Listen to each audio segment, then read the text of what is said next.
Hello and welcome to Star Wars Obsessed. I'm really excited because I got something for really cheap. The Millennium Falcon! Isn't that awesome? Look at the price. $19.99. Wow. What was this going for originally? Like 50, 60 bucks?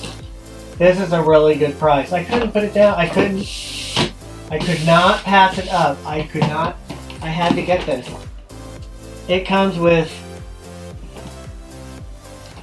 from the other side, it comes with 3 figures.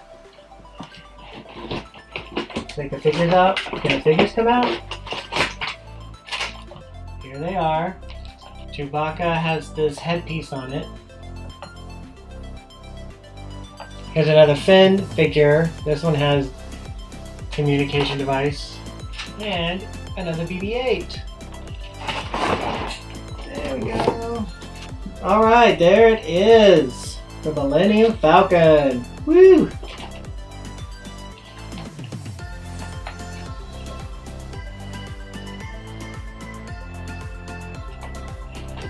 Okay, we seem to be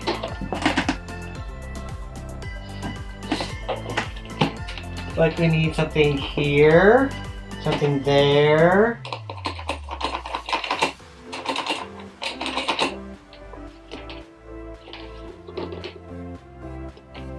Okay, the cockpit. Okay, alright. I know that this needs 2 AA batteries. So I should put 2 AA. Oh, look, it's blue on the back there. That looks pretty cool. Alright. The color looks good. I like the detail. One thing I like about the newer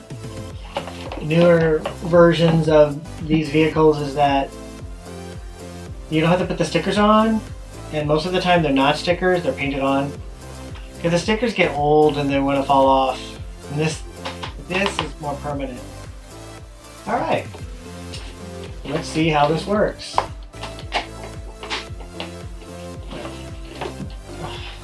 What do I do? So if I wanted to do a barrel roll, it's going to open up like that? Really? There's no locking? That's kind of chintzy. Alright. Let's see what this tells us.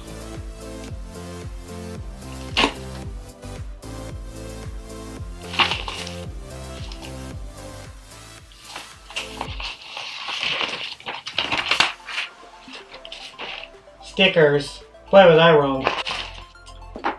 Here's the battery compartment.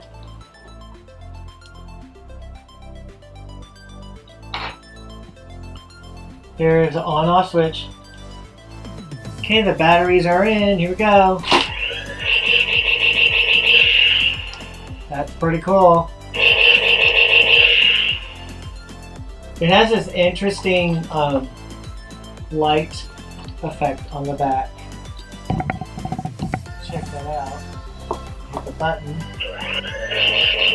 You see that? This part right here. Oh yeah. So they sit inside that part, and then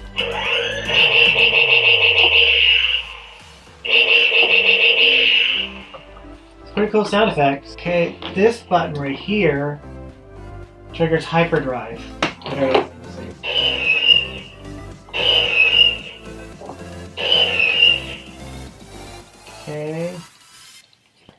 It says right here, beware of sabotage. If the Millennium Falcon's flight systems aren't working, check the hyperdrive switch. And you have to fix the hyperdrive. Okay, so the one thing I haven't done... Oh, what's that?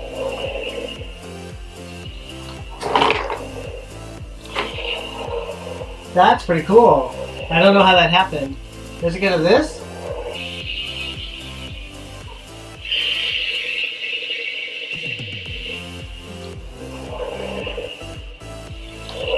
Interesting. So when you land, this is the landing. Huh. So how do we stop that?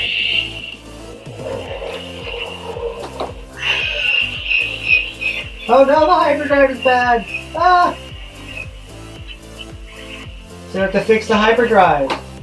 There's a button here, and a button here. Let me just turn this off really quick like, so you can hear me better. There's a button here, and a button here, which opens up this stuff. Finally, top comes off. Here's the stuff that goes on top. This window goes on top of this. Goes right here. And it closes, keeping the figure inside. So this is the hyperdrive part.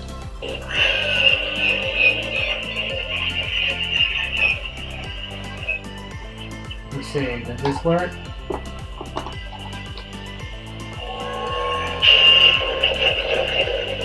I fixed the hyperdrive! Woohoo! This piece goes right here. And this goes right here. This is cool because it locks down like this, and I suppose when you hit this button, does it straighten out? Oh, yep. So the gun points out. You can lock it down like that. Let's get a closer look at this. The backside comes off, and just like the classic Millennium Falcon, the top back comes off, but in this one, it becomes an extended play area. So there's all this extra play area, but it's not actually exactly movie accurate. And then it comes with this turret for shooting the bad guys, but again, not movie accurate. I suppose it expands the imagination. So it comes with the pegs, and the pegs hold the figures, of course. And then it has this tiny, tiny hallway that you can't get figures in, so why even bother? This hallway is much too small for playability, but I will admit it looks pretty cool. Here's the classic Millennium Falcon. And it has, as well as removable backside, you can see that there's a lot more play space on the inside. It doesn't expand like the Force Awakens Falcon. Can't really use the top part for anything. But you can see that it has that Force Trainer ball that Luke used in the movie, and the floor for hiding figures, just like they did in the movie. And what's interesting is that it has these little notches where you can put the... Oop, the sticker fell off. Oh well. You can put the floor on these notches and it'll stay on this part of the ship, and you can just keep it there if you don't want to play with it. And that's a brilliant idea. And here's the classic chessboard where the characters played, and obviously that's included in the interior for playability. And the gunner chair, of course. But everything's on the inside of the ship, and there's the ramp. And here's a closer look. Granted, as you can see on the walls, it's not very accurate to the movie, but it's still pretty cool that all the space is playable on the inside. Now there's the cockpit of the Millennium Falcon. Look, you have to lift this dashboard up to get the figures in. And look, there's 2 seats, which makes you think, hey, I could put 2 figures on the inside. So here we go. I'm going to put in the Chewbacca, and I'm going to put in Finn. And, it doesn't look like they can actually fit 2 figures. So, and this doesn't even go down. Look at that. Isn't that a bit lame? Alright, I'm going to put the arms up, because maybe that's part of the problem. The arms are down. So let's try it. Put the arms up and then put them in. Okay, let's see. Alright, here we go. It's the dashboard still won't go down, and it won't even, the canopy won't even close. Come on, man. What is this all about? Alright, well let's try Finn all by himself. So, the dash comes down, the canopy comes down, so that's fine. One figure, really? Okay. Let's try Chewbacca, since Chewbacca, you know, is one of the original characters for the Millennium Falcon. Hey, the dashboard goes down. Put his arms down. Oh, but the canopy doesn't close. That's pretty lame. What is up with Hasbro? This is so dumb. Now, the cockpit on this one is a bit more difficult to stay open.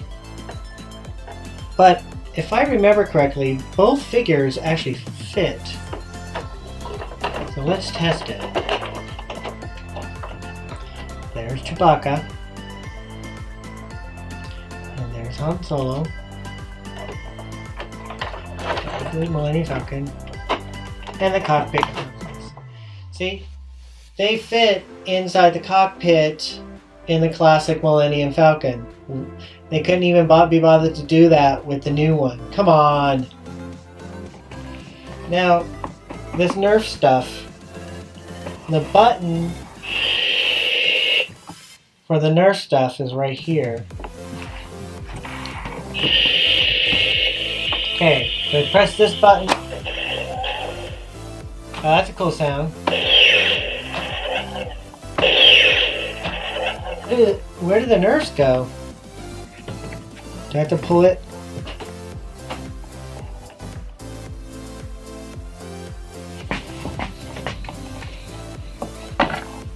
Oh, there they are. Oh, that has to click. Okay. Now, put that down, close this up. Now you have to shoot it twice. You have to do that, then you have to press it again. It'd be kind of cool if it shot out right when it came out. Alright, here's a side-by-side comparison of the classic Millennium Falcon on the left and the Force Awakens Millennium Falcon on the right.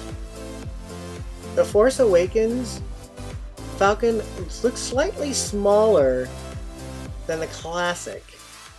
Although I will admit that the gray tone and the paint on the Force Awakens Falcon does give it a better detail than the classic Falcon with just its stickers. Now, getting a closer look at the bottom of the Falcons, you can see that the classic version has struts, has landing struts, and the forward landing struts you can actually hold on to. You can retract the back struts as well and simulate flight. Unfortunately, the Force Awakens Falcon just lays flat on the ground with no landing gear, nothing, no struts, nothing. Obviously that's for the expanded play area, but it just looks a bit silly compared to the classic, which is very disappointing. Nostalgia wins! Yay! The classic Falcon is the best! I'm Richard, and I'm still obsessed. Thanks for watching Star Wars Obsessed. If you like this video, give it a thumbs up and please subscribe. You can also check out more of my collection at the Star Wars Obsessed blog.